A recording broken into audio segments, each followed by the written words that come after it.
Hello guys, welcome to Pakistani fair reaction. तो कैसे हैं आप सब? उम्मीद है आप सब खैरियत से होंगे, ठीक होंगे और आबाद होंगे। हमारी दुआ यही है आप खुश रहें, आबाद रहें। मेरा नाम है अफान। मेरा नाम मंसूर सुगैस। एक और इंटरेस्टेड वीडियो लेके आए हैं। अच्छा, इसमें आज हम जानेंगे भाई, इंडिया आप सब भाइयों को पता है यार 5G टेक्नोलॉजी तक पहुंच गया है। ये टाइम ही आ गया भाई, इंडिया में 5G टेक्नोलॉजी भी हो गई है। तो हाँ, अभी जानेंगे यार 5G टेक्नोलॉजी के बारे में। तो वीडियो को लास्ट तक देखिएगा। इस वीडियो को ओरिजिनल लिंक आप सब भाइयों को मिल जाएगा डिस्क्रिप्शन में।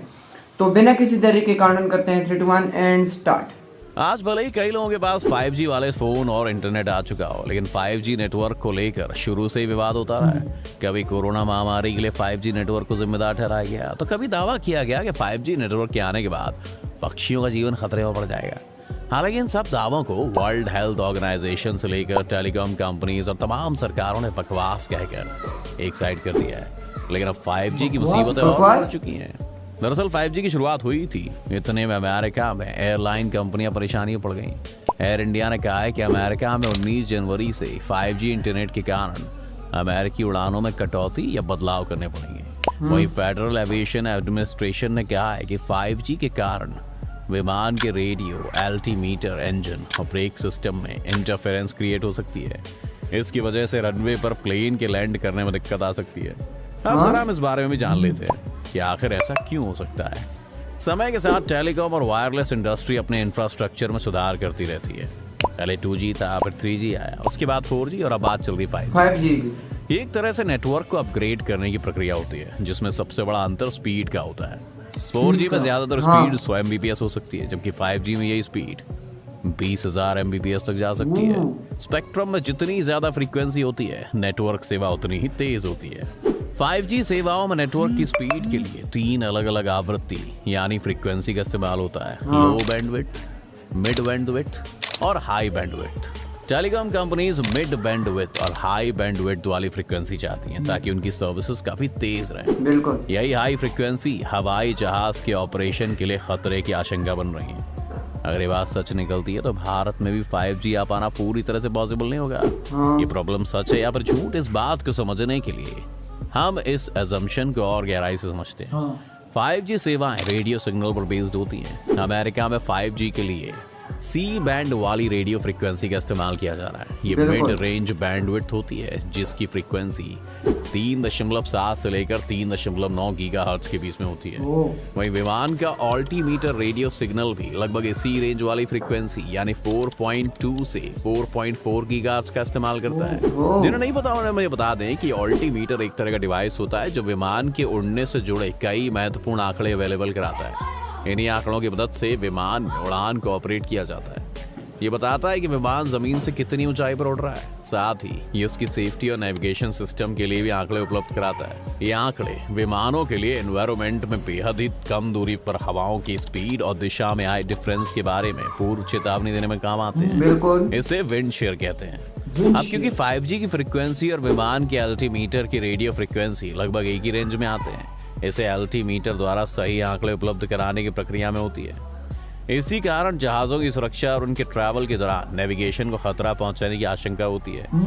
जिस तरह सड़कों पर गाड़ियां दाएं बाएं होकर ट्रैवल को नियंत्रित करती हैं, ठीक उसी तरह हवा में विमान अल्टीमीटर की मदद से ऊंचाई का अंदाजा लगाकर ऊपर नीचे होकर एक दूसरे से टकराने से बच जाते हैं। अल्टीमीटर के इफेक्ट होने से खराब मौसम, बादलों या कोहरे के दौरान विमान केवल विजुअल डेटा पर डिपेंडेंट रहेंगे। इससे उनकी लैंडिंग और टेक ऑफ पर नेगेटिव इम्पैक्ट पड़ेगा। इतना ही नहीं, प्लेन के रेडियो अल्टीमीटर के प्रभावित होने से विमान के ऑटोमेशन सिस्टम या पायलट के जमीन के करीब पहुंचने पर सटीक अंदाजा न लगा पाने से दुर्घटना भी हो सकती है। मौजूदा मामले में कई उड़ानें रद्द होने के कारण एविएशन इंडस्ट्रीज को अरबों का नुकसान होने की आशंका है। यहाँ एक सवाल उठता है कि आखिर कई देशों में 5G सेवाएं पहले से चल रही हैं, तो वहां पर उड़ानें प्रभावित क्यों नहीं हो रही हैं? बता दें कि अभी प्रेजेंट सिनेरियो में 40 ऐसे देश हैं जहां पर 5G सेवाएं ऑपरेट हो रही हैं और वहां उड़ानों पर कोई नकारात्मक प्रभाव नहीं पड़ रहा है। दरअसल इन देशों में 5G के लिए अमेरिका के मुकाबले कम फ्रीक्वेंसी वाले बैंड का इस्तेमाल किया गया है। इसी के साथ विमान की रेडियो फ्रीक्वेंसी से इसकी एक्सपेक्टेशन थोड़ी ज्यादा है। इस कारण इन देशों में विमानों का अल्टीमीटर प्रभावित नहीं होता है। टेलीकॉम कंपनी इसका क्या कहना है? AT&T एंड वेरिजोन ने कहा है कि सुरक्षा को लेकर कोई खतरा नहीं है। संयुक्त राज्य अमेरिका में वायरलेस संचार उद्योग का प्रतिनिधित्व करने वाले CTIA ने कहा है कि दुनिया के 40 देशों ने C बैंड को 5G के लिए उपलब्ध कराया, लेकिन विमान कंपनियों ने इस तरह की शिकायत नहीं की है। AT&T के CEO जॉन स्टैंकी और वेरिजोन के CEO हॉन्स वेस्टबर्ग ने जरूर कहा है कि वो एयरपोर्ट के पास 5G नेटवर्क की ताकत को कम करेंगे। इससे पहले फ्रांस ने भी इसी तरह का प्रयोग किया है। इसके अलावा इन देशों में इस तरह की समस्या से बचने के लिए एयरपोर्ट के आसपास एक बफर जोन बना दिया गया है। हाँ। यानी यहाँ पर 5G सेवाएं संचालित नहीं की जाती हैं। साथ ही यहाँ एंटीना को थोड़ा नीचे की ओर झुका दिया जाता है। इसकी वजह से विमान के सिग्नल पर कोई नेगेटिव इफेक्ट आने से रोका जा सकता है। बात अगर इंडिया की करें तो यहाँ आने वाले कुछ ही महीनों में दिल्ली मुंबई के साथ साथ 13 बड़े शहरों में 5G का ट्रायल शुरू होने माना जा रहा है कि अमेरिका में हुई मौजूदा दिक्कत से सीख लेते हुए भारत भी अपने यहाँ यूरोपीय देशों जैसे उपाय करेगा, ताकि यहाँ पर 5G के चलते उड़ान को किसी भी तरह का नेगेटिव इफेक्ट ना पड़े। बिल्कुल यार। इसी के साथ एक्सपर्ट्स की माने तो भारत में इस समय ज्यादा हाई लेवल की फ्रीक्वेंसी वाले स्पेक्ट्रम का इस्तेमाल नहीं किया जा रहा है, इसीलिए भारत को इस मुसीबत से ज्यादा परेशानी नहीं होगी।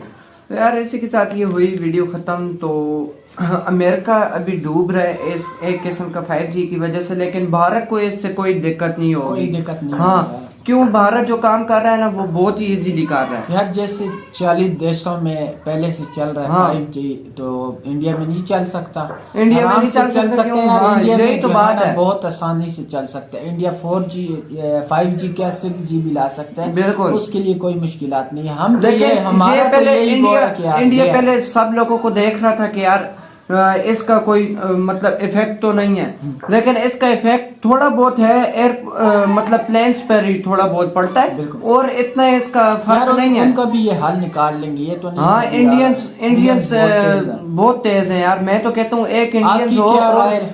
आपकी क्या राय कमेंट सेक्शन में? हाँ, क्यों आप सब भाइयों को पता होगा क्यों आपके इंडिया में 5G आ रहा है ना, तो पाकिस्तान में तो नहीं है, तो हमें इतने एक्सपीरियंस नहीं है इसकी वजह से। हमारा तो आप लोगों को एक्सपीरियंस इसको होगा ना। हाँ, हमारा जो 4G है वो भी मार के आता है। आपको तो 4G है वो बेस्ट आ रहा है, 5G भी आ रहा है और बहुत अच्छी बात है यार 5G इंडिया की वजह से ना। अफान भाई लाहौर, हमारा लाहौर है ना, उसमें भी बहुत तेज नेटवर्क आता है। इंडिया से वो आ रहा है ना, असल में बिल्कुल साथ जुड़े हुए हैं ना।